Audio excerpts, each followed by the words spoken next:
Petrol పోసి మరి తగలబెట్టేటువంటి ఆ దుర్మార్గానికి పాల్పడ్డాడు అని అంటే ఏం జరి అసలు పిల్లలపై ఇంత పాశవికంగానా ఇంత దుర్మార్గంగానా మీ కన్నబిడ్డలే కదా, నువ్వు కన్నటువంటి పిల్లలే కదా, ఇంత దుర్మార్గమైన ఆలోచన ఎందుకు వచ్చి కనీసం ఆ చేతులలో వచ్చాయి, ఆ చేతులలో వచ్చే వారిని చంపాలని ఒక ఆలోచన ఎలా కలిగింది? ఆ చేతులలో వచ్చే వాళ్ళని చంపడానికి వాళ్ళు కొడుతున్నప్పుడైనా వారిని చంపేసే సమయంలోనైనా అలా ఎలా చంపేశాడు ఏంటని తెలియదు, బట్ వారిని చంపేసే సమయంలోనైనా నాన్న నాన్న డాడీ డాడీ అని అరుస్తూ ఉంటే కనీసం ఆ చిన్నారుల పిలుపుకో వాళ్ళ మాటకో ఆ గుండె చెల్లించలేదా?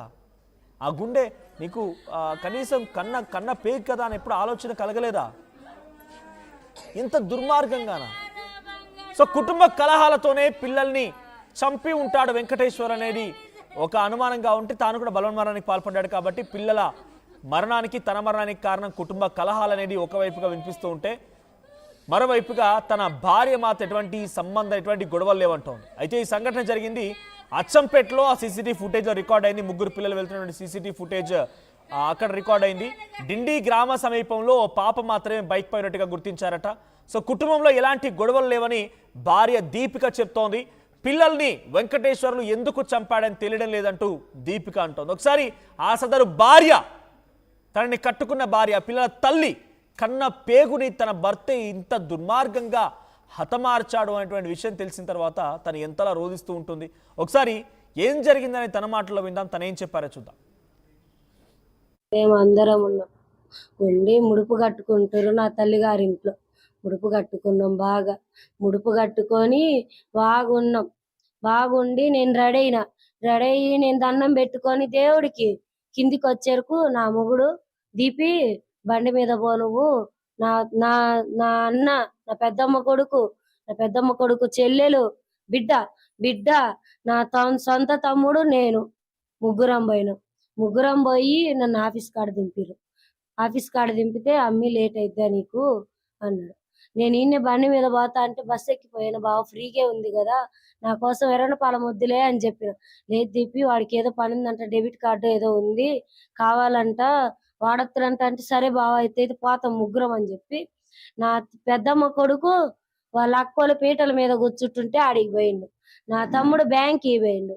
నేనేమో ఆఫీసు పోయినాక రెండింటప్పుడు ఫోన్ చేసి అన్నం తిన్నావా తినడం తిన్నయ్యా, నువ్వు తిన్నావా అంటే తినలేదు, నేను తింటా కొత్తవా ఇంటికి అన్నాడు. కొత్తలే రా అని చెప్పి ఆడికి వచ్చేసరికి నేను అన్నం తిన్నాను పోయినా, రాడేమో అనుకున్నా. అన్నం తిని పోయేసరికి నా సారోలు చెప్పారు మీ ఆయన వచ్చిపోయిండు. అన్నం తినిపోయి వచ్చేసరికి మళ్ళీ ఫోన్ చేసి ఏంది అంటే ఇంటికి వస్తాను చేసిందే, ఇంటికి వెళ్ళిపోతున్నా నేను అన్నాడు. నాకు ఎదురు వచ్చిరన్న, నేను సెంటర్ పోదామని బస్సు ఎక్కుదామని సెంటర్ పోయేసరికి మా ఊరు ఒక ఆయన పాలెమతను అమ్మ సెంటర్ పోతున్నవేంది, నేను పోతున్న ఊరికి వస్తావు అమ్మ నాతోట నా బాబాయ్ బండి ఎక్కించుకున్నాడు. ఆ బాబాయ్ చర్చి దగ్గర దింపితే నేను నడిచొస్తుంది. ఊర్లో ఈడ పెద్దమ్మ గుడి దగ్గర ఎదురయ్యారు. ఎక్కడికైనా అడిగితే అమ్మ అన్నారు నా పిల్లలు. ఎక్కడికైనా అడిగితే బస్ స్టాండ్కి అని చెప్పారు. అంతే. మళ్ళీ ఇంటికి వచ్చి కాళ్ళు కడుక్కుంటూ నా తమ్ముళ్ళతో ఫోన్ చేయించిన. బాగా అడిగాడు చెయ్యిరా బావకి ఎందుకు చేయలేదు ఫోన్ అని చేపిస్తే బస్ స్టాండ్ పోయినారా వస్తున్నారా ఎన్న 4 మాటలు. నా బిడ్డ బాగా అని చెప్పింది నాకు.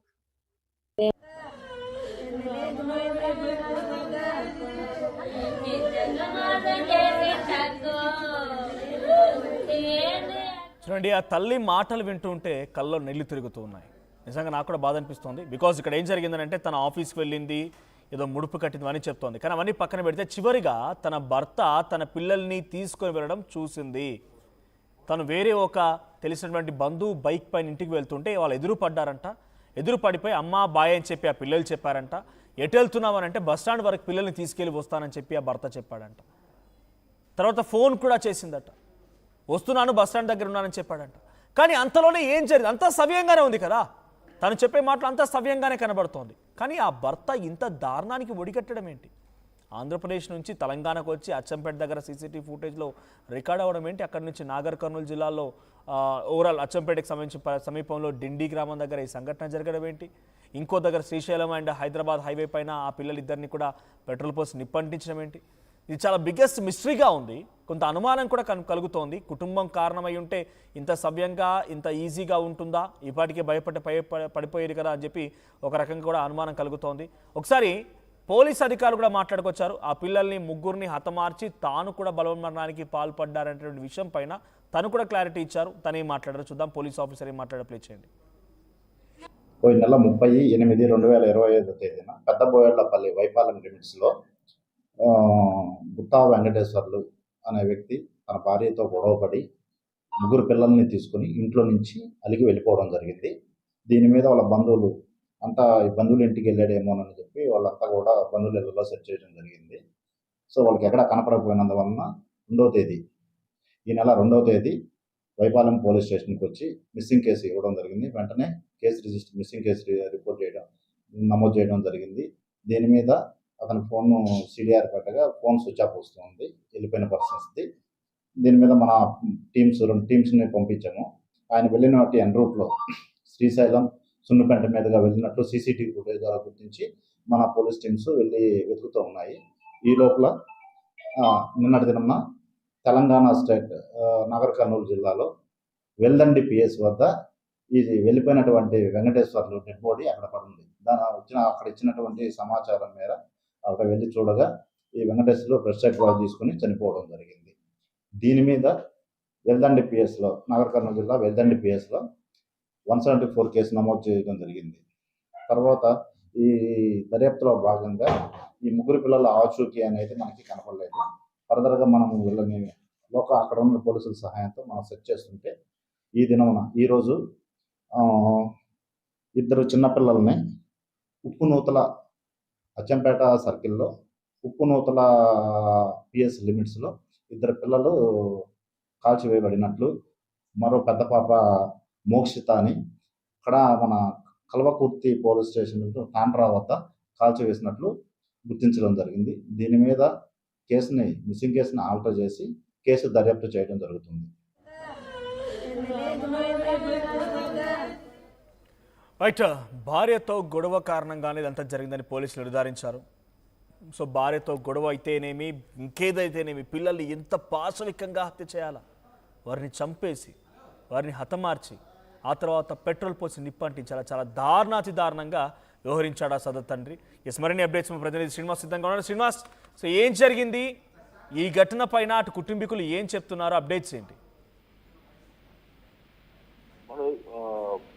మొత్తానికి జరిగిన సంఘటన మీద మొదటి నుంచి కూడా ఇటు పోలీసులు కానీ అటు కుటుంబ సభ్యుల నుంచి వస్తున్న సమాచారం అయితే పోలీసుల నివేదిక ప్రాథమికంగా తెలిసిన అంశం ఏంటంటే ఆ పిల్లల్ని ముగ్గురిని కూడా చంపేసి, అంటే ఆ తర్వాత ఇక పిల్లల్ని ఎవరు చూసుకోవడానికి సరిగా ఉండరు అన్న ఒక ఆలోచన దృక్పథంతో ముందుగా ముగ్గురు పిల్లలు కూడా ఆ గొంతు నిలిమి చంపాడా లేకపోతే విషయం ఇచ్చి చంపేసిన తర్వాత పెట్రోల్ పోసి తగలబెట్టినట్టు కూడా తెలుస్తుంది. కాకపోతే దీనికి ప్రధాన కారణం ఆ గుత్తా వెంకటేశ్వర్లు అదేవిధంగా వాళ్ళ భార్య దీపిక మధ్య గత కొన్ని రోజులుగా గొడవలు నేపథ్యంలోని సంఘటన జరిగిందని చెప్పి కూడా ఒక ప్రాథమిక అంచనాకు పరిస్థితి అయితే కనిపిస్తుంది. ఎందుకంటే ఇటీవల కాలంలో కూటమి ప్రభుత్వం ఏర్పడిన దీపికకి అంగన్వాడీ సెంటర్లో వచ్చిన ఉద్యోగం